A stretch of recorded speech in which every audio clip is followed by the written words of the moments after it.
കർത്താവെ, സർവശക്തനായ ദൈവമേ, അങ്ങേക്ക് ക്രിസ്തുവിനോടുകൂടെ ക്രിസ്തുവിൽ തന്നെ പരിശുദ്ധാത്മാവുമായുള്ള ഐക്യത്തിൽ എല്ലാ ആരാധനയും സ്തുതിയും മഹത്വവും എന്നും എന്നേക്കും ആമേൻ. സ്നേഹമുള്ളവരെ, നാളെ ജനുവരി 26 നാം എല്ലാവരും റീപബ്ലിക് ഡേ ആഘോഷിക്കുകയാണ്. ഈ അവസരത്തിൽ റീപബ്ലിക് ഡേയുടെ 1000 നന്മകൾ എല്ലാവർക്കും സ്നേഹത്തോടു കൂടി നേർന്നുകൊള്ളുകയാണ്. 2024 ഡിസംബർ 1 മുതൽ 2025 ജനുവരി 26 വരെയുള്ള ദിവസങ്ങളിൽ എത്രത്തോളം നാം റീപബ്ലിക്കായി എന്ന് ചിന്തിക്കേണ്ടിയിരിക്കുന്നു. റീപബ്ലിക് ഡേ എന്ന് പറയുമ്പോൾ നമ്മൾ ദൈവിക നിയമവും രാജ്യത്വ നിയമവും അനുസരിച്ചുകൊണ്ട് എത്രത്തോളം നമുക്ക് തനിമയായി തീരുന്ന രഹസ്യത്തിൽ നിന്നും പബ്ലിക്കിലേക്ക് വന്നു, അല്ലെങ്കിൽ തുറവിയിലേക്ക് വന്നു എന്നാണ് നാം ഈ ദിവസത്തിലൂടെ ചിന്തിക്കേണ്ടിയിരിക്കുന്നത്. എന്നാൽ മൂടുപടങ്ങളും അതുപോലെ തന്നെ രഹസ്യകാര്യങ്ങളും രാജ്യത്തിനും സമൂഹത്തിനും മറ്റുള്ളവർക്കെതിരായിട്ടുള്ളവ മാറിയിട്ടില്ലെങ്കിൽ നമുക്കൊരിക്കലും റീപബ്ലിക്കിലേക്ക് അല്ലെങ്കിൽ പൂർണ്ണ സ്വാതന്ത്ര്യത്തിലേക്ക് നമ്മൾ എത്തിച്ചേർന്നിട്ടില്ല എന്നതാണ് നാം മനസ്സിലാക്കേണ്ടിയിരിക്കുന്നത്. ഈ അവസരത്തിൽ ഞാൻ പ്രാർത്ഥിച്ചുകൊണ്ടിരിക്കുമ്പോൾ ഒരു പ്രധാനപ്പെട്ട ഒരു യാഥാർത്ഥ്യം എൻ്റെ മുമ്പിലേക്ക് വന്നത് നിങ്ങളോടൊപ്പം ഞാൻ ഷെയർ ചെയ്യാൻ ആഗ്രഹിക്കുകയാണ്. അതിതാണ് ഒരു തേനീച്ചയുടെ ജീവിത രഹസ്യം. അതായത് തേനീച്ചയുടെ ജീവിത രഹസ്യത്തിൽ നാം പ്രധാനമായി 3 പാഠങ്ങൾ നമുക്ക് ദൈവം പകർന്നു തരുന്നതായിട്ട് കൊടുക്കുന്നു. 1, തേനീച്ചയുടെ ലക്ഷ്യം. 2, തേനീച്ചയുടെ പരിശ്രമം.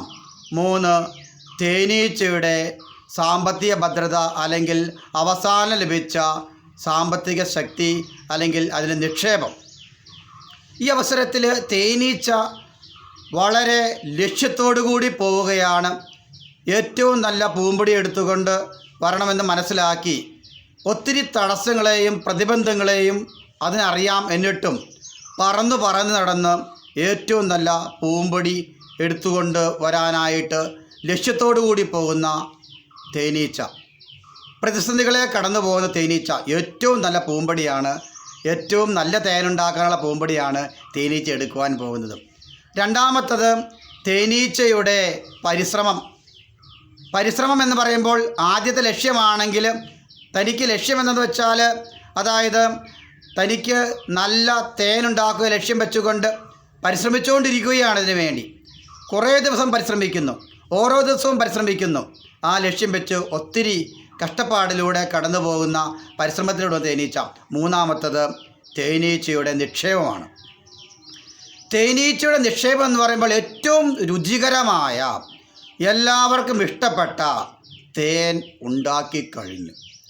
3 കർമ്മങ്ങൾ അവർ പൂർത്തീകരിക്കുകയാണ്. ഈ അവസരത്തിൽ നമുക്ക് പ്രധാനമായി തരുന്ന മറ്റു ചില പാഠങ്ങളുണ്ട്. തേനീച്ച തൻ്റെ തേൻ സമ്പാദ്യത്തിലൂടെ പ്രധാനമായും തനിക്ക് പൈസ കിട്ടും, അല്ലെങ്കിൽ അതോടൊപ്പം നിൽക്കുന്നവർക്ക് പൈസ കിട്ടും എന്നതിനപ്പുറത്ത് മറ്റുള്ളവർക്കും ആ തേൻ വന്ന് കുടിക്കുവാനുള്ള അവസരം കിട്ടുകയാണ്. തൻ്റെ നിക്ഷേപത്തിലൂടെ തനിക്കും അതുപോലെ മറ്റുള്ളവർക്കും ഗുണകരമായി തീർന്നിരിക്കുക.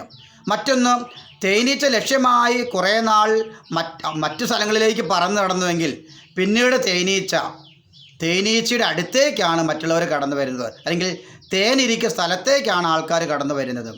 ആദ്യം കുറേ കഷ്ടപ്പാടിലൂടെ കടന്നു പോയപ്പോൾ അവസാനം സ്വന്തം സീറ്റിയിരിക്കുന്ന അവസ്ഥയിലേക്ക് തേനീച്ച വളർന്നു വരികയാണ്.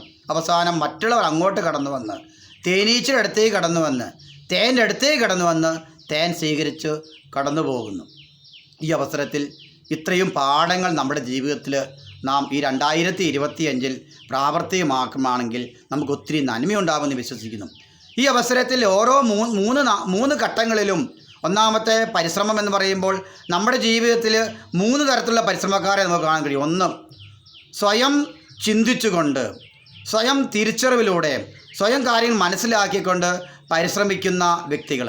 രണ്ടാമത്തെ തരക്കാരെന്ന് പറയുമ്പോൾ മറ്റുള്ളവർ പറയുന്നത് മാത്രം അനുസരിച്ചുകൊണ്ട് പരിശ്രമിച്ച് കാര്യങ്ങൾ നേടുന്ന വ്യക്തികൾ.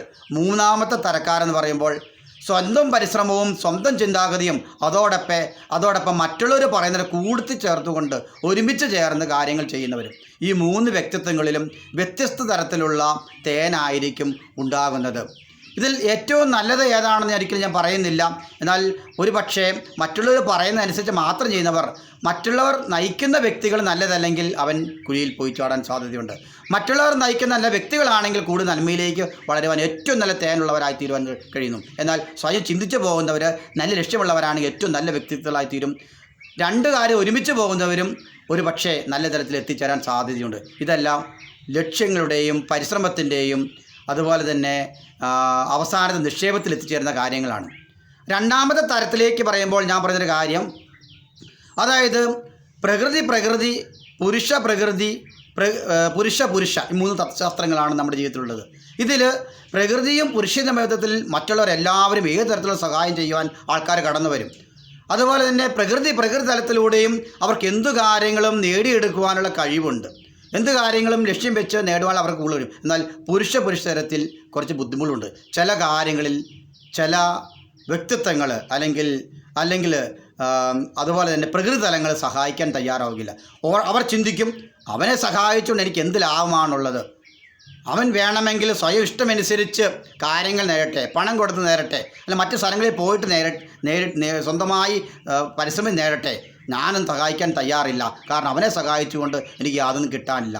അപ്പോൾ പ്രകൃതി തലത്തിൽ ഒത്തിരി വെല്ലുവിളികൾ, പുരുഷ തലത്തിൽ ഒത്തിരി വെല്ലുവിളികളുണ്ട്. എന്നാൽ പ്രകൃതി തലത്തിലും പുരുഷ തലത്തിലും ഒത്തിരി നേട്ടങ്ങൾ നമുക്ക് നേടാൻ പറ്റും. പക്ഷേ പുരുഷ തലത്തിൽ ഒത്തിരി വെല്ലുവിളികളുണ്ട്. അതിനുദാഹരണമാണ് സ്നാപകയോഹന്നാൻ. നമുക്കറിയാം, സ്നാപകയോഹന്നാൻ്റെ തല വരെ വെട്ടി താലത്തിൽ നേടിയെടുക്കുന്ന നർത്തകിയായ പെൺകുട്ടി. അതുപോലെ തന്നെ നമുക്കറിയാം, ധൂർത്തപുത്രൻ ഉപമയിൽ പന്നികളോടൊത്തും വേശ്യകളോടൊത്തും ചുങ്കക്കാരോടൊത്തും കഴിയുന്ന ധൂർത്തപുത്രൻ ഒരു പക്ഷേ അദ്ദേഹത്തിന് അത്രത്തോളം അവസ്ഥയിലേക്ക് കടന്നു പോകേണ്ടി വന്നു. ഒരു പക്ഷേ സുവിശേഷകരയിലെ ധൂർത്തപുത്രൻ എന്നതുപോലെ ചിന്തിക്കാനും പറ്റും. അതുപോലെ തന്നെ സിസ്റ്റർ റാണി മരിയയുടെ കാര്യങ്ങൾ, ഇതെല്ലാം ഒരു തലത്തിൽ മാത്രം, ചില തലത്തിൽ മാത്രം സമ്പാദ്യ തലത്തിൽ പോകുമ്പോൾ ഒത്തിരി പരാജയങ്ങളിലേക്ക് കാരണമാകും. അധികം വിശദീകരിക്കാൻ ഞാൻ തയ്യാറാവുന്നില്ല. നിങ്ങളുടെ ബുദ്ധി കൊണ്ട് ചിന്തിക്കേണ്ട കാര്യമാണ്. അതുപോലെ തന്നെ ഞാനൊരു കാര്യം ഓർത്തു പോവുകയാണ്, നമ്മുടെ ജീവിതത്തിൽ 2ാമത്തെ തലമായ പരിശ്രമം. ഞാൻ നേഴ്സിംഗ് പഠിക്കുമ്പോൾ ആ സമയത്ത് ഒത്തിരി ക്രിക്കറ്റുകൾ കളിക്കുന്ന നമ്മുടെ ഇന്ത്യയിൽ ഒത്തിരി താരങ്ങളുണ്ട്. സച്ചിനും യുവരാജും ഒത്തിരി പേരുണ്ട്. അവരുടെ പേരുണ്ട്. അവരൊക്കെ ഒത്തിരി 6കളും 4കളും അടിക്കുമായിരുന്നു. അപ്പോൾ എനർജി ടു എനർജി റിലേഷനാണ് 2ാമത്തെ ഏറ്റവും പ്രധാനപ്പെട്ട കാര്യം ഞാൻ പറഞ്ഞതിൽ.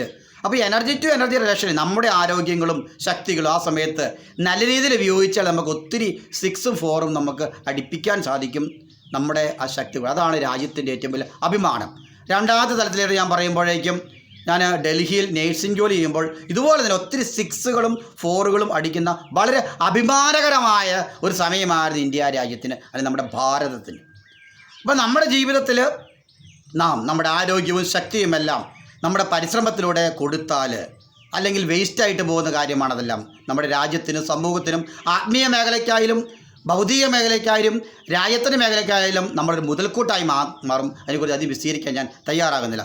പലപ്പോഴും നമുക്കതിന് കഴിയുന്നുണ്ടോ എന്നതാണ് നാം ചിന്തിക്കേണ്ടിയിരിക്കുന്നു. അതുപോലെ തന്നെ മേഘസ്തംഭവും അഗ്നിസ്തംഭവും, രാത്രിയിൽ നമ്മൾ 10 എനർജി റിലേഷനിലൂടെ പോയാൽ അന്ന് അതുപോലെ 10ന് 20 പകൽ എനർജി റിലേഷൻ പോയിട്ടുണ്ട്.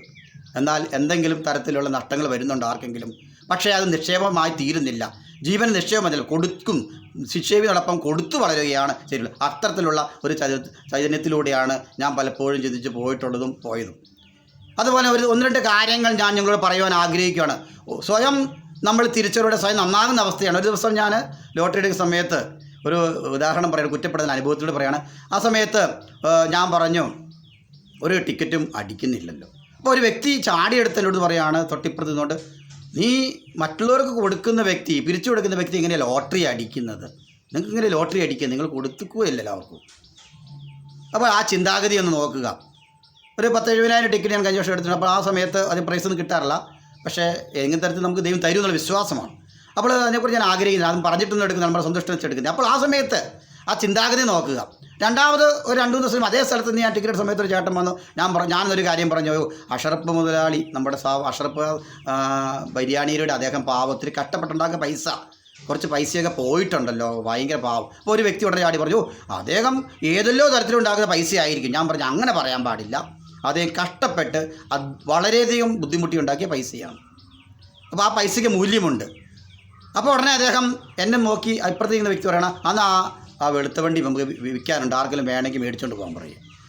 അപ്പോൾ ഇത്തരത്തിൽ നമ്മൾ കൊടുക്കൽ വാങ്ങലൂടെ പോകുമ്പോൾ ആരും നമ്മളെ ഒരു പിരിവുകാരനാക്കുന്നൊന്നുമില്ല.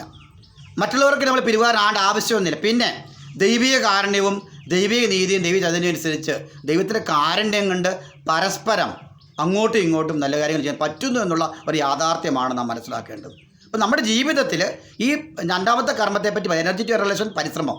അപ്പോൾ എനർജി ടു എനർജി റിലേഷൻ യഥാർത്ഥത്തിൽ ഉപയോഗിക്കുന്നതാണ്. ഒരു പക്ഷേ ഒരു കുഷ്ഠരോഗി അല്ലെങ്കിൽ ഒരു നന്നായിട്ട് ചുമ പിടിച്ചൊരു വ്യക്തി ക്ഷയരോഗിയുമായിട്ട് എനർജി റിലേഷൻ എന്ന് സംഭവിക്കുന്ന ഈ ചെയ്യുന്ന വ്യക്തിക്കും കിട്ടും, അവനെ ശുശ്രൂഷിക്കുന്ന വ്യക്തിക്ക് കിട്ടും. ഏത് തലത്തും അങ്ങനെ എനർജി റിലേഷൻ, ഏത് തരത്തിൽ ബന്ധമാണ് എനർജി റിലേഷൻ അഥവാ ആ വ്യക്തി കിട്ടും. ഉദാഹരണമായി നമുക്കറിയാം, കുഷ്ഠരോഗിയെ ശുശ്രൂഷിച്ച ഫാദർ ഡാമിന് അവസാനം കുഷ്ഠരോഗം എന്ന് മരിക്കേണ്ടി വന്നു. അങ്ങനെ പലപ്പോഴും നമ്മുടെ എനർജി റിലേഷൻ നമ്മളെ വിജയത്തിലേക്കാണ് നയിക്കുന്നത്.